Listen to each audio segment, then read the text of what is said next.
കോഴിക്കോട് കാരശ്ശേരിയിൽ മദ്യപിച്ച് വാഹനമോടിച്ച lorry driver പിടിയിൽ. തമിഴ്നാട് സ്വദേശിയായ ഡ്രൈവർ രാജുവിനെ മുക്കം പോലീസ് കസ്റ്റഡിയിലെടുത്തിട്ടുണ്ട്. കാരശ്ശേരി പഞ്ചായത്ത് ഓഫീസിന് മുന്നിൽ വെച്ച് നാട്ടുകാർ ലോറി തടഞ്ഞു നിർത്തി ഡ്രൈവറെ പോലീസിൽ ഏൽപ്പിക്കുകയായിരുന്നു. വൈകുന്നേരമായിരുന്നു സംഭവം.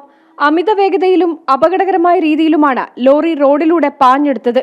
കാരശ്ശേരി പഞ്ചായത്ത് ഓഫീസിന് മുന്നിൽ നിർത്തിയിട്ടിരുന്ന വാഹനങ്ങളെ ഇടിച്ചു തെറിപ്പിച്ചു. നാട്ടുകാർ ലോറി തടഞ്ഞു നിർത്തുകയായിരുന്നു.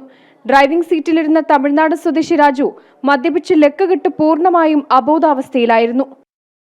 വലിയൊരു സൗണ്ട് കേട്ട് ഞങ്ങൾ പുറത്ത് നോക്കുമ്പോൾ അവിടെ സൈഡിൽ നിർത്തിയിട്ട വാഹനങ്ങളിലൊക്കെ ഇടിച്ചിട്ട് ഒരു തമിഴ് വണ്ടി അവിടെ നിർത്തിയിട്ടുണ്ട്. ചെന്ന് നോക്കുമ്പോൾ ഡ്രൈവർക്ക് ഒരു ബോധമില്ല.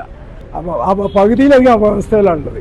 അപ്പോൾ മനസ്സിലാക്കുന്നത് ഇയാൾ കുറേ ദൂരത്തുനിന്ന് ഈ വണ്ടി ഓടിച്ച് വരുന്നുണ്ട്. ഞാൻ സ്റ്റേഷനിൽ വിളിച്ചപ്പോൾ തന്നെ അവിടുന്ന് പറഞ്ഞു തമിഴ് വണ്ടിയാണോ എന്ന് ചോദിച്ചു. അപ്പോൾ ആരൊക്കെ സ്റ്റേഷനിൽ വിളിച്ച് പറഞ്ഞിട്ടുണ്ടാവും. നാട്ടുകാർ വിവരമറിയിച്ചതിനെ തുടർന്ന് മുക്കം പോലീസ് സ്ഥലത്തെത്തി പ്രതിയെ കസ്റ്റഡിയിലെടുത്തു. അപകടമുണ്ടാക്കിയ ലോറിയും പോലീസ് കസ്റ്റഡിയിൽ വാങ്ങിയിട്ടുണ്ട്. ജനം, കോഴിക്കോട്.